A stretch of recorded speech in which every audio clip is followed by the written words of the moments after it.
الله تعالى ونفعنا به وبعلومه في الدارين آمين إلى أن قال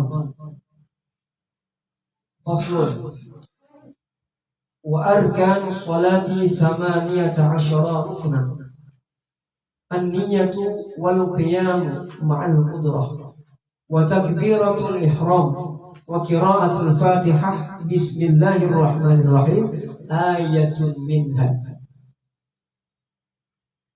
Pasal menjelaskan tentang rukun-rukun sholat itu ada 18 perkara, 18 rukun. Jadi sholat itu ada 18 rukun. Ini pondasi sholat kita. Apabila ini kita kadang mengerti, maka batallah sholat kita. Apabila ini keliru melakukannya, batallah sholat kita. Sama dengan kosong. Yang pertama rukun-rukun sholat adalah an-niyatu, niat. Berniat di hati. Wahiyya qasdu syai' muqtarinan bi fi'lihi. Niat itu ialah bertujuan untuk melakukan sesuatu yang berbarengan dengan melakukannya. Allah sambil niat di hati. Misalnya sholat isya, usolli fardhul isya 4 rakaatin, langsung aja lillahi ta'ala, Allahu akbar. Sengaja aku sholat isya fardu karena Allah Ta'ala. Itu wajib disebut dalam hati. Yalah, ulangi. Usolli fardhu dhuhri, usolli fardhu isya.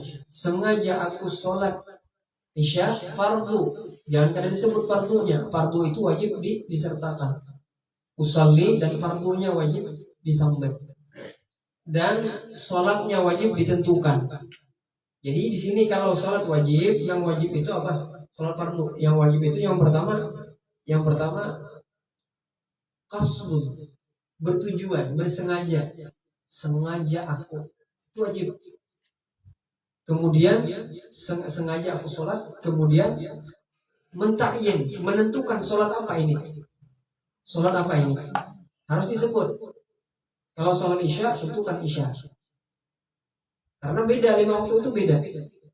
Kemudian yang wajib adalah fardunya. Ini bukan sholat sunnah, tapi sholat fardu. Kalau sholat sunnah, yang wajib itu hanya bersengaja melakukan dan ta'yin kan wajib. Menentukan sholatnya kan wajib. Usolli sunat tahajud misalnya. Tahajudnya kada wajib. Yang wajib itu usollinya, sengaja aku sholat 2 rakaat lillahi ta'ala. Sah sudah. Sunnahnya kada wajib juga disambat.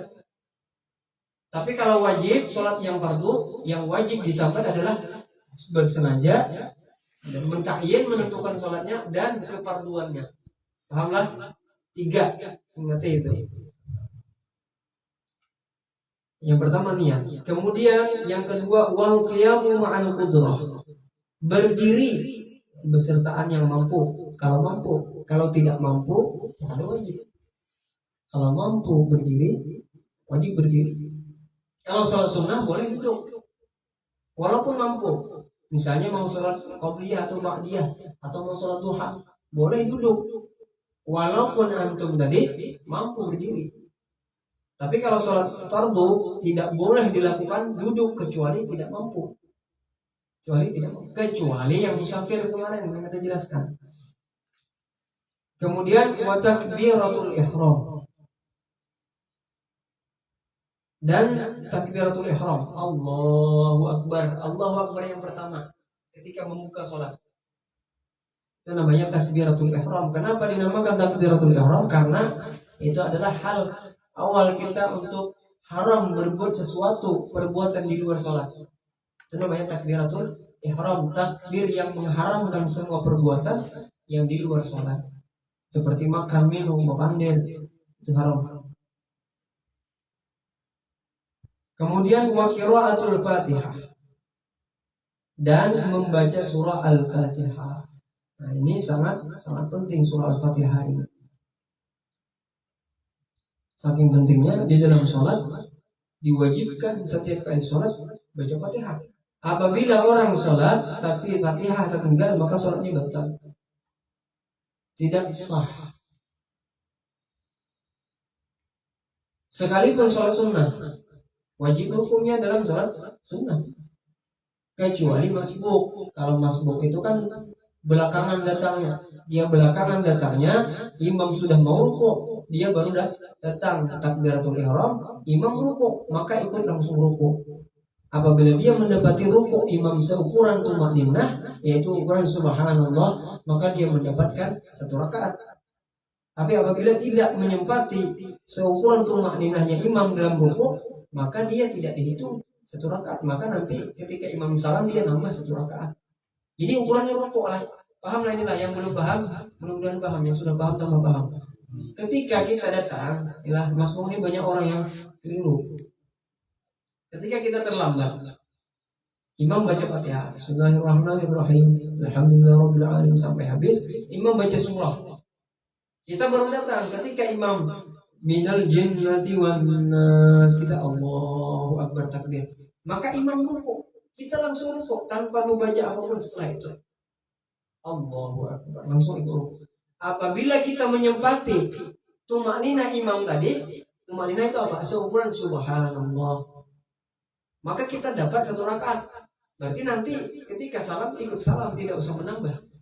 Tapi bila kita datang Allahu akbar, imam rukuk, Allahu akbar, kita ikut rukuk, imam langsung tidak, maka kita tidak menyempati, maka kita tidak dapat 1 rakaat dengan imam, maka kita harus nambah 1 rakaat nanti setelah imam salam. Alhamdulillah. Masbuk ini maksudnya belakangan datangnya. Tapi kalau kita dari awal, imam di depan, kita di belakang, dari awal kita menjumpai imam takbiratul ihram, kita ikut. Maka ketika imam tadi baca surah Fatihah, setelah itu baca surah yang lain, kita masih diam, atau kita sedang mengatur kekanakan. Ketika imam mau rukuk, kita takbir. Nah itu pun dihitung masbuk. Itu dihitung masbuk juga. Lain halnya kita dari awal ikut imam takbiratul ihram, dan kita ikut takbiratul ihram di belakang. Ketika imam baca Fatihah dan imam baca surah yang lain, kita lupa baca Fatihah. Pas imam mau rukuk, lalu kita ingat, aku belum baca Fatihah, maka wajib baca Fatihah. Kalau kita tidak baca Fatihah, batal salat kita. Batal. Kalau imam di tengah-tengah surah membaca, kita baru ingat, ya dibalap, cepat baca Fatihahnya. Misalkan bujur belum,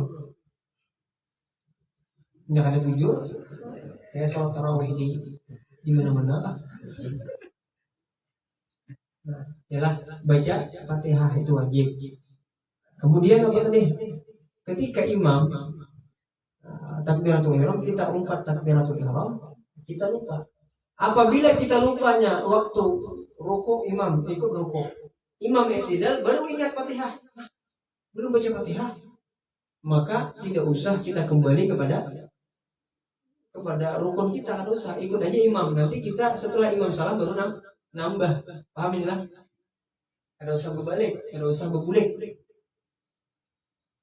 berbulik. Beda hanya dengan imam mau rukuk, baru kita ingat, maka tidak boleh kita ikut rukuk. Bila kita ikut, kita batal. Maka kita sempurnakan dulu Fatihah, baru kita ikut imam tadi. Di sini pahamlah. Misalnya imam sudah sujud, kita belum selesai Fatihah. Selesaikan dulu Fatihah. Di rukun apa imam, di situ kita ikut. Paham inilah? Di situ kita ikut. Ini masalah membaca Fatihah. Makanya Al-Fatihah ini sangat penting. Nanti kita akan jelaskan keutamaan Al-Fatihah. Mungkin insya-Allah kalau umur kita panjang, sehat walafiat, mudah-mudahan berjumpa pulang pekan yang akan datang. Wallahu a'lam bishawab. Mudah-mudahan bermanfaat. Wallahu wabillahi taufiq wal hidayah. Assalamualaikum warahmatullahi wabarakatuh.